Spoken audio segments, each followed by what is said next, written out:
Good evening friends.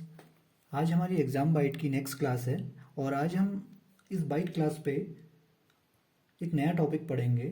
उस नए topic का नाम है 1853 का चार्टर अधिनियम, मतलब 1853 का जो चार्टर एक्ट था उसके बारे में हम थोड़ा सा एक इंट्रो लेंगे।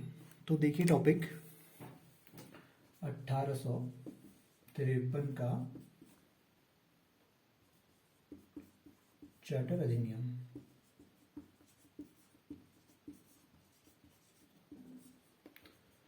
तो फ्रेंड, जैसा कि मैंने कल आपको बताया था कि किसी चीज़ के लिए भी क्यों कैसे थोड़ा जब मन में आए विचार तभी उस चीज़ का हमें आंसर मिलता है।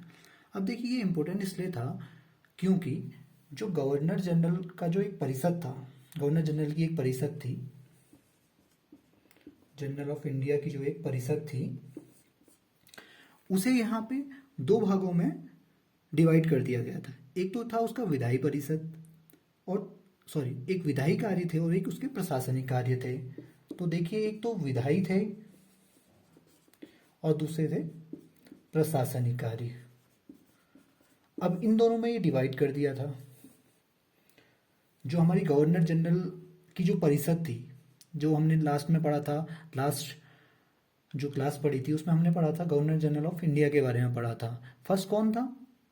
वो था विलियम बेंटिक था, लॉर्ड विलियम बेंटिक था। तो उसकी एक परिषद थी, उस परिषद को फिर दो भागों में यहाँ पे जो नेक्स्ट हमारा चार्टर अधिनियम आया था तो उस पे हमने इसे दो भागों में डिवाइड किया। एक तो विधायी था, एक प्रशासनिक था। यही इस चीज़ का इम्पोर्टेंट पार्ट है। अब देखिए आप इस पे, अब इसके लिए हमने इस जो ये परिषद थी इसके लिए हमने इसमें 6 पार्षदों का जोड़े थे और इन्हें हम जो 6 पार्षद थे, इन 6 पार्षदों को हमने बोला विधान पार्षद। विधान पार्षद। अब विधान पार्षद क्या था? देखिए, अगर हम इसे दूसरे वर्ड में बोलें, दूसरे शब्दों में बोलें तो विधान पार्षद क्या था? देखो, ये था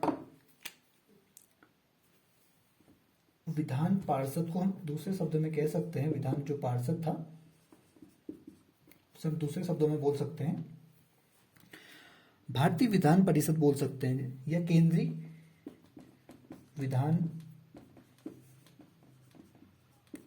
परिषद। अब मैं आपको एक छोटा सा एक जो आजकल चलता है, जैसे विधानसभा और विधान परिषद चलता है, विधानसभा चलती है, अभी चुनाव भी होने वाले हैं और विधान परिषद चलती है। तो देखिए, विधानसभा में तो हम डायरेक्ट इसमें अपना वोट दे सकते हैं और विधान परिषद में अपना डायरेक्ट वोट नहीं दे सकते हैं। तो ये चीज़ बस आप यहाँ पे एक ब्रीफ में देखिए, बाद में मैं आपको आगे बताऊंगा। अब जो इसकी विधान केंद्रीय विधान परिषद का रखा था, अभी हम आगे बढ़ गए हैं थोड़ा सा। तो सबसे इम्पोर्टेंट बात इस अधिनियम की क्या थी? देखिए, इस अधिनियम में हमें क्या किया था, जो सिविल सर्विस है, सिविल सर्विस है, इस पे भारतीयों को, जो हमारे इंडियन थे, उन्हें ओपन कंपटीशन के थ्रू इसमें एंटर करने की का एक प्रावधान उन्होंने दे दिया था। और इसके लिए हमें क्या रखी गई थी? भारतीयों को जो ओपन कंपटीशन देना था सिविल सर्विसेज के लिए, तो वहां पे एक मैकाले समिति रखी गई थी, एक समिति का बनाई गई थी गवर्नर जनरल परिषद के थ्रू।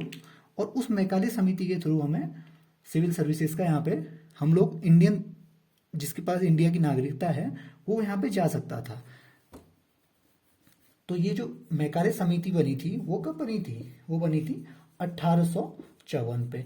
अब देखिए बच्चों, स्टूडेंट देखिए, कभी कभी क्वेश्चन, डायरेक्ट क्वेश्चन ये क्वेश्चन आ जाता है, मैकाले समिति का किससे रिलेटेड है? तो उसमें हमें ये लिखना पड़ेगा, वो जो भारतीयों को प्रथम बार सिविल सर्विस के लिए मौका दिया गया था, तो इसके लिए ये समिति इंपॉर्टेंट थी। अब जैसे, अब हम इस पे देखेंगे। हाँ, अब हमने जब विधान पार्षद जो बनाए गए थे, इस पे जो मैंने अभी थोड़ी देर पहले आपको डिस्कस किया था, 6 विधान पार्षद बनाए गए थे। अब इन पार्षदों में से जो 4 थे वो निम्न क्षेत्रों में से थे। जो 4 थे वो 4 भारतीय क्षेत्र में आपको बताऊंगा। जो 4 भारतीय क्षेत्र थे वो आप देखिए इस पे। जो 4 भारतीय क्षेत्र थे वो थे आपका, एक तो बम्बई थी, उस टाइम मुंबई नहीं बोलते, बम्बई थी। दूसरा था बंगाल, तीसरा क्षेत्र था मद्रास और चौथा क्षेत्र था आगरा।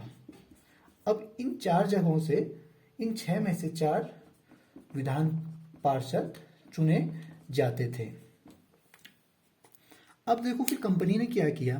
कंपनी ने जो उसकी, जो हमारे पास, जो यहाँ पे कंपनी का शासन था उस टाइम तक, ठीक है। अब कंपनी का शासन था, तो कंपनी के शासन को थोड़ा विस्तारित कर दिया गया था। कंपनी का जो शासन था यहाँ पे चल रहा था उस टाइम पे 1853 के जो चार्टर अधिनियम के थ्रू, उसे हमने विस्तारित किया। और विस्तारित इसलिए किया, देखिए जो भारतीय, उनसे कंपनी से इंग्लैंड की जो राजशाही थी, मतलब ब्रिटेन की जो राजशाही थी, उन्होंने निर्देश दिए थे इन्हें। इनसे बोला था कि इनके जो कंपनी के शासन के क्षेत्र को बढ़ा दिया गया था और उनसे बोला गया था कि आप भारतीय क्षेत्रों को अपने कब्जे में लें। किसके, उस पे किसके नाम पे, जो इंग्लैंड का जो राजशाही चल रही थी उसके नाम पे लें। और इससे यह निश्चित हो चुका था कि अब कंपनी का शासन यहाँ पे नहीं रहेगा। अब डायरेक्ट किस पे चला जाएगा, जो ब्रिटिश शासन था डायरेक्ट वो कंट्रोल करेगा, क्योंकि जो कंपनी थी वो कुछ टाइम के लिए यहाँ पे आई थी और यहाँ पे इन्होंने असीमित अधिकार दे दिए थे। मतलब उन्हें एक टाइम पीरियड नहीं दिया था, जैसे पहले होता था कि इतने साल के लिए आएगी, जैसे माना 10 साल के लिए आएगी, 15 साल के लिए, तो उनके पास एक बॉन्ड टाइप का होता था। तो स्टूडेंट आप ये बताइए मुझे कि आपको ये लेक्चर कैसा लगा, और आप इस लेक्चर को ज़्यादा से ज़्यादा लाइक कीजिए, शेयर कीजिए और सब्सक्राइब कीजिए, अपने दोस्तों को पहुँचाइए, क्योंकि ये जो की पॉइंट होते हैं जो मैं आपको बीच बीच में बताता हूँ, हर एग्जाम पे आते हैं। तो अब हम कल की जो नेक्स्ट क्लास होगी स्टूडेंट, उसमें हम पढ़ेंगे ताज का शासन, जो ब्रिटिश, मैंने बताया था ना अभी जो विस्तार हुआ था, तो डायरेक्ट उसकी वो इंग्लैंड राजशाही के नाम की बात कर रहे थे। तो नेक्स्ट जो टॉपिक आएगा वो आएगा जहाँ से डायरेक्ट क्राउन से यहाँ पे रिलेट हो जाएगा, ठीक है। अब वो नेक्स्ट टॉपिक होगा 1858 का भारत शासन जो अधिनियम था, वो हम नेक्स्ट क्लास में पढ़ेंगे। तो स्टूडेंट आप बताइए कि आपको ये लेक्चर कैसा लगा, और इसे ज़्यादा से ज़्यादा अपने दोस्तों को शेयर कीजिए और लाइक कीजिए, सब्सक्राइब कीजिए। Thank you.